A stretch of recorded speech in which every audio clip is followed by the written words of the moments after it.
This is the Bartholomew Town Podcast. Hi, everyone. Welcome into B-Town's continuing coverage of the impact of COVID-19 here in Rhode Island. I'm Bill Bartholomew. On today's episode, a conversation with financial counselor Susan Greenhalgh. So, hi, thank you so much for having me, Bill. Pleasure. I'm Susan Greenhalgh. I'm the president of Mind Your Money, LLC. I'm an accredited financial counselor here in the state of Rhode Island. And, my passion is to educate and encourage folks around money. And right now, it's a unique moment from a financial perspective. Obviously, there's plenty of people on the business side who are extremely overwhelmed. Even if you have a loan, an SBA loan, there's a lot of questions about, are you going to be able to revive your business to the same degree that it was before the shutdown and essentially make the criteria laid out in those loans? Right now, just generally speaking here in Rhode Island, the financial climate, how would you grade it? Where would you say the most stressed areas are? And, just sort of summarize, is it okay to be a little bit freaked out right now by things?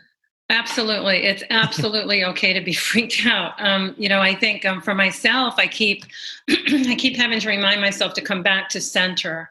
It is overwhelming, and it can be especially overwhelming for folks that haven't been that closely connected with their money. Business was kind of going along. They were making payroll. Maybe they so many small business owners have such a great skill and a great talent, but money management is not necessarily one of them. I think those people are really suffering now with all of these programs coming out. They don't know how to take advantage of them. And, breaking news, I guess, for today, the PPP program just ran out of money. Right. Yeah. So people that, had been running their businesses and doing fine, not necessarily close to their money. Now they find themselves, they're shut down. They are, deer in the headlight. Of course they are. So I would recommend they reach out if they have a CPA, if they have a financial advisor. Of course, I'm a financial counselor. I would be helpful as well, so that they can really take stock of where they are, what they have coming in, what needs to go out, and really do some short and long range planning around that. Do you sense that there's going to be additional programs or funding to this PPP program there's so many three-letter PP acronyms floating around right now? Essentially, that this program will be refunded and that there'll be more opportunities or similar opportunities. In other words, yes, it's out of money right now, but that doesn't necessarily mean we're going off a cliff tomorrow. No, it doesn't. No, it doesn't. And I would suspect that there's also going to be new programs rolling out. I'm thinking, longer term, as far as retraining people, what kind of skills, support is going to come out of this. We already have seen that working remotely is a new thing that more and more people are going to need to get skilled up on. The teachers were kind of thrown into it. Bless them for being able to do that. It's not easy, and they didn't have a tech guy in the next room to help them. So I think probably a lot of those programs will be coming forward, and we should be ready to take advantage of them. What's your sense right now here in Rhode Island, we have a robust gig economy, independent contractors, small business owners, if you want to put them into that broad gig economy, and certainly artists, musicians, people who are in the creative sector, so on and so forth. Where did they sit in this recovery? And do you think that we're going to enter into a period where, let's say, compensation increases for some of those folks, but then at the same time, there's now programs that they can pay into, unemployment type insurance programs? Will we see a new version of our financial sector sort of birthed from this? Well, boy, if this didn't bring it to the forefront, right? Yeah. And I have to kind of call out, and congratulate the government for actually acknowledging that and stepping up for the people that are in the gig economy, the self-employed, people that have never been able to apply for unemployment before.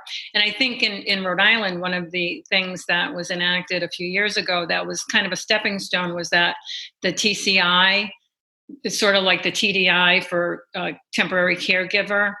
So I do think that there's a recognition of that, and maybe there will be something, I suspect there will be, that we can support, ourselves, our colleagues, our friends, and who are in that category. I would also like to see much more financial education available. That has been my rallying cry. I was on I don't know if you want to get into this right now, but I was on a wonderful financial literacy roundtable yesterday with our general treasurer, Seth Magaziner. And one of the things that he's been working towards is getting financial literacy education required in high schools. Mm-hmm. And I am fully behind that. I've seen the effect of people just not having really, and just any education, or any, it wasn't handed down from your parents. And they're just like a fish out of water. They don't know what they don't know. And so there's a lot of help out there. I would really like to see, there are 21 states right now that have financial literacy required. Rhode Island's not one of them. And so I am going to stand by and work to that end. And so hopefully we can report good news on that front soon. That's basically activism right there, because it's a means of, again, I don't think anyone's thinking, all right, let me put my boot on the population's chin by not giving them financial advocacy or financial education. But at the same time, it does have that effect where you have people who are, certainly even at times myself included, where I'm thinking, what is the best mechanic? Is it better to, sit like this stimulus that people are getting right now? They have $1,200. What do you do? Is it better to re-engage with the economy, or is it better to hold on to as much of that as long as possible? Both are unclear. That's really a great question, Bill. And I think it's really individualized. And I've been trying to put out information about that, asking people what their plans are for it, to even set the idea that you should have a plan for it. Yeah. If you have $1,200, look at where you are right now. Maybe you need to buy food and medicine. Maybe it's the start of the emergency fund that you always kind of heard about, but you weren't really sure why you might need one. Now we see why we might need one. I don't think any of us thought that it was going to be a pandemic that would, say, oh, okay, that's when I go to my emergency fund. But yeah, that's when you go to your emergency fund. So for each person, it's individualized, and you really need to see, like I said before, how much money you have likely coming in. What do you have to pay? And, you're probably aware, Bill, but I'll just list here if people aren't aware.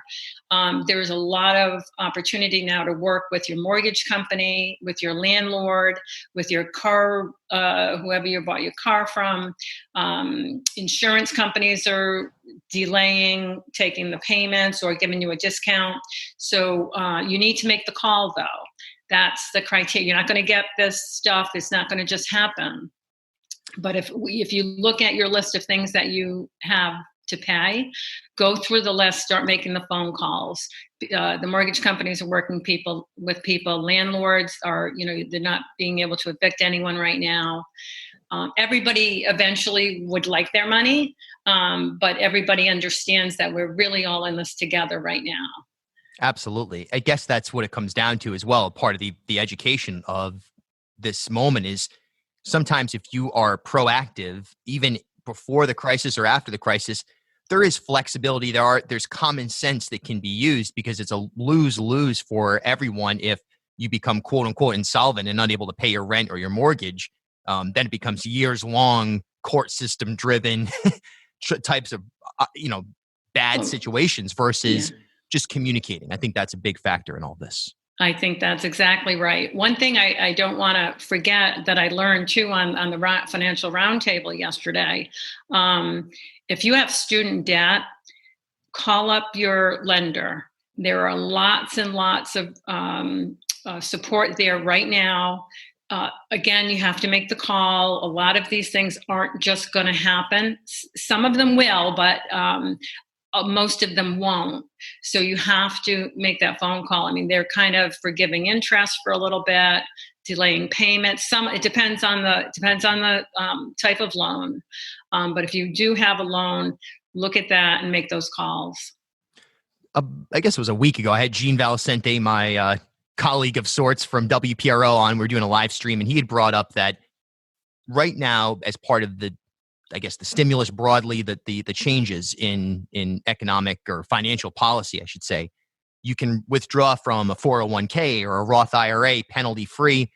And, probably 50% of the listenership doesn't have that type of an account. But for those who do, is it wise? I can even think of a few of my friends who worked at jobs at Citizens Bank or whatever. They've acquired that. Is it wise to essentially pull your money out of that so that you have access to cash right now?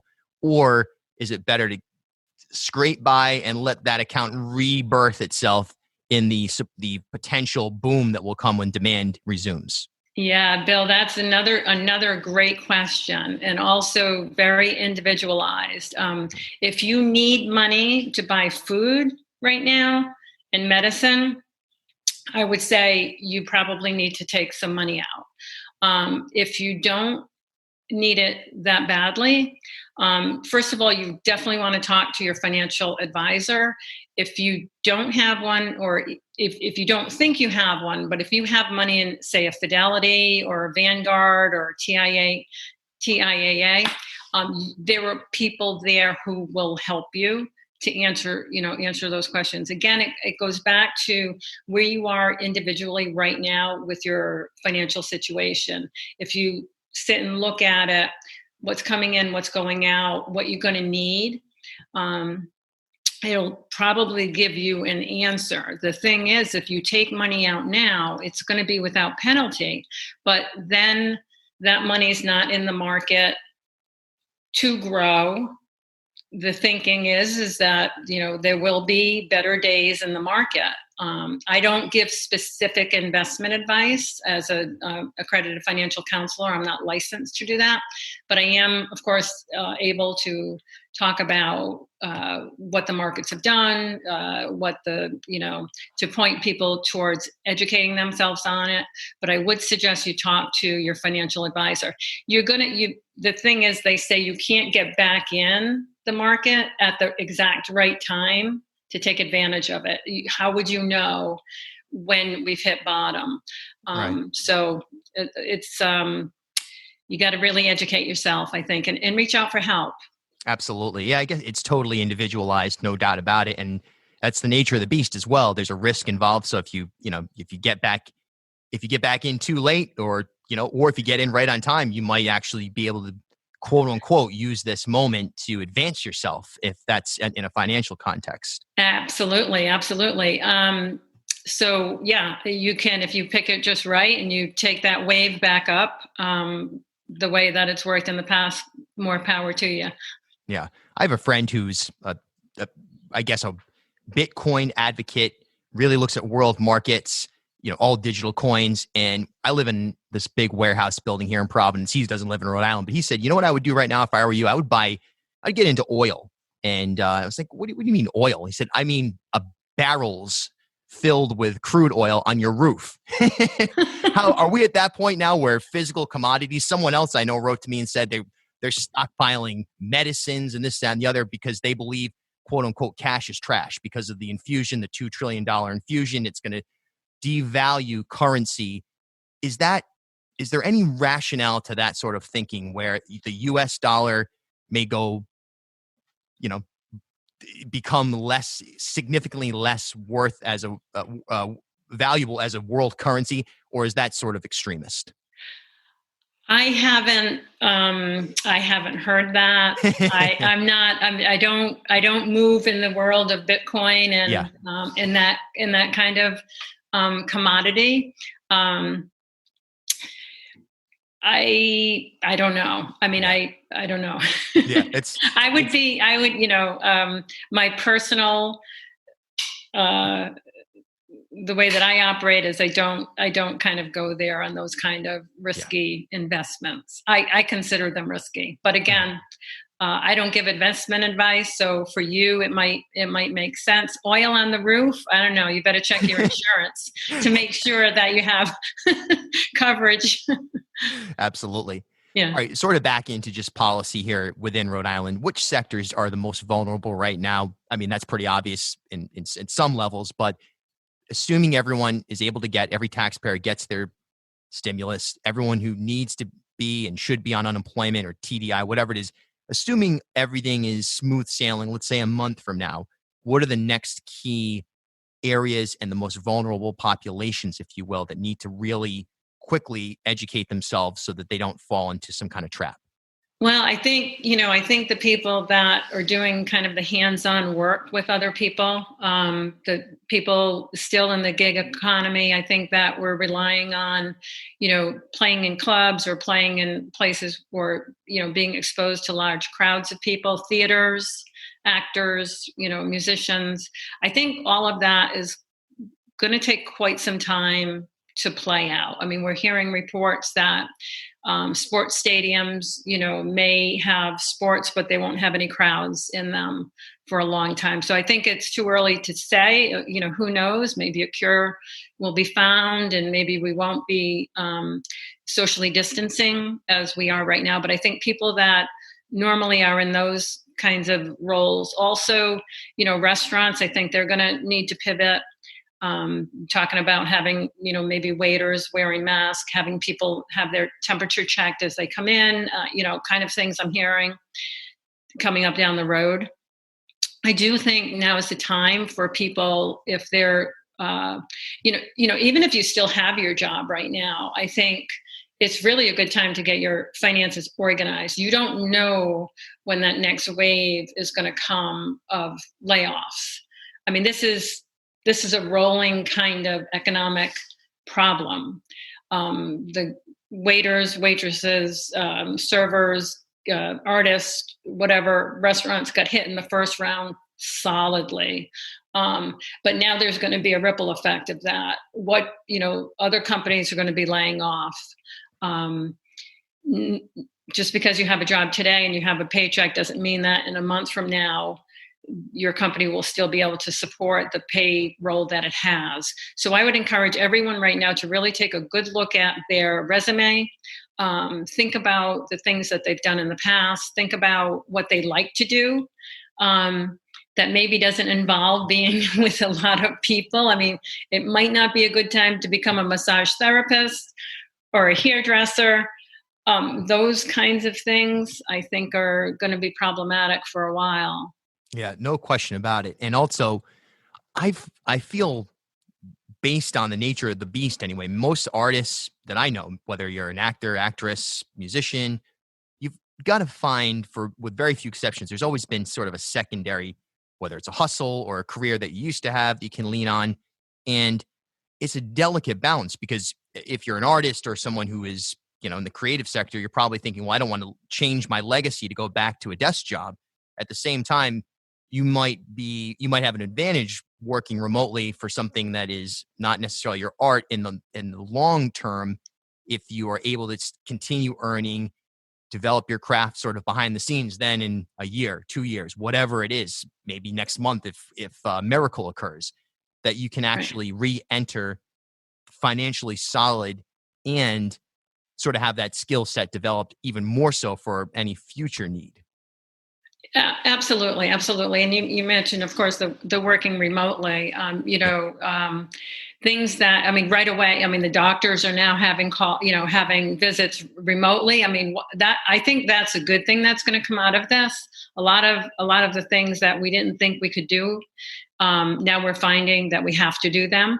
So I think that there's going to be bright spots that come out of this and better ways of doing things. So really, I think take a good hard look at your own skills, desires, financial picture, and see, keep your eyes and ears open for opportunities to train. Absolutely. I know Skills for Rhode Island is active in promoting those kinds of things. I'm sure there's going to be so many more coming out. I guess sort of the last area I was thinking is college universities, is it worth the investment if you're paying $70,000 a year? I know RISD just raised their tuition. They're now talking about $70,000 a year. Full disclosure, my wife goes there and, she's doing remote learning. I'm sure they're doing it as well as they can, but I mean, please, $70,000 a year for remote learning in art school that's not worth the money. I mean, so where do you see, maybe it is actually, I shouldn't say that, for some it may be, but long-term, as part of that skills, is the value of college, university, that 4-year, get a degree, go in debt, is that over with? Are we going to see evolutions there? And is that a wise financial move going forward? I think a lot of people were questioning that, before all this happened. Yeah. And I think it was a good question. I think we kind of, for whatever reason over the years, we kind of got caught up in, if you don't have a 4-year college degree, you're not going to get anywhere. Yeah. And then we built this, system where, we have a lack of tradespeople. We don't have enough plumbers. We don't have enough electricians. We don't have a lot of people that are skilled in those kinds of things. So I think it is a really good time to question that. The whole model, I was just listening to something earlier about what is it going to look like when school is back in session? How are we going to join with others? I know I work with a woman who's an educator, and I was just talking to her today. And she's trying to grapple with, especially elementary school teachers. They want to be with the kids. They need to, they have that close proximity. They need to interact. Kids need to be with kids in order to learn how to play and to cooperate. So there are a lot of things that have to be figured out for this. As far as the colleges go, yeah, I think, everything, I believe, needs to be re-examined and really looked at with a fresh eye. And I'm really hopeful that a lot of good, new, better practices are going to come out. But I think we're going to have to say goodbye to some things that we kind of got used to. Oh, I agree completely. And I think that's the silver lining, the optimistic perspective that, even and it does factor in obviously to the financial sector, but looking at community health and community health clinics and where are they and how does that factor in? A lot of people who are uninsured, technically I know COVID care is free, but not free. It's not a burden upon the individual, but broadly speaking, public health, that drives people into debt. And how can we re-examine that sector to make it, again, just more just? And so the rug doesn't get pulled out from under us in a moment like this. I know this was, a disaster. It's been a disaster. The mental health concerns are real. People, the isolation, the loneliness, the health fears, are all things that I'm also doing some reading on. It's really a troubling time. And I think to just encourage people to reach out and to, make a phone call, walk with a friend 6 feet apart. A lot of people are doing Zoom, with their family. Just keep those up. We need to stay connected and we need to learn from each other and look towards, what new world is going to come out of this. But it highlighted, like some of the problems. Before this happened, there was, the statistics on who could have, the number of people that could afford a surprise $400 bill. Yeah. Something that happened. A lot of people couldn't even afford that before this. This is America. Why are we allowing ourselves to be in this situation? So again, I get on my, financial education. We need to provide that. It should be absolutely required. I think it should be required in all schools, all grades, every state. And I think that this pandemic kind of, brings that out.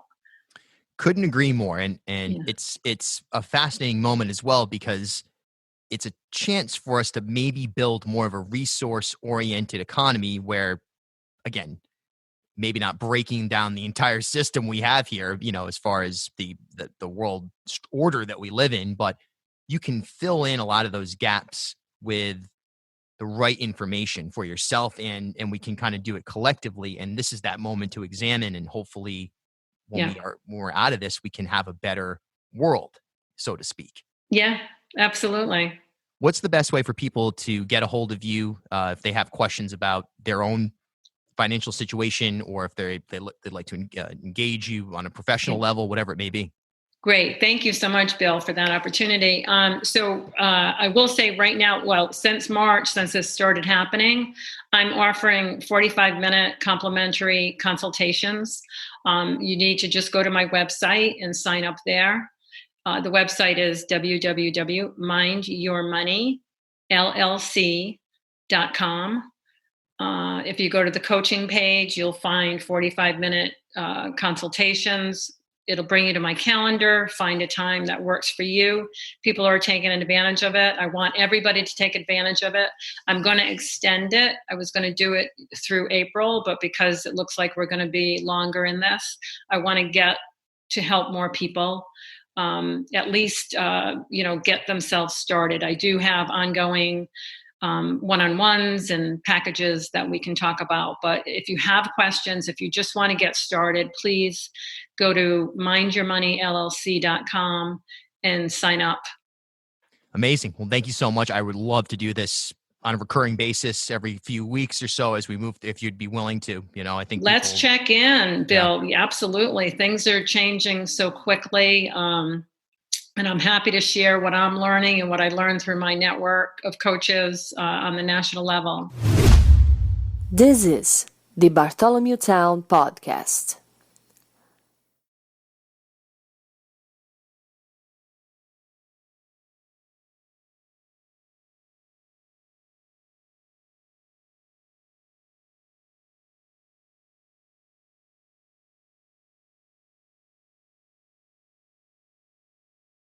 At HealthSource RI for Employers, we provide access to health insurance to more than 1,100 local businesses and nonprofits, and 96% of them renew through us every year.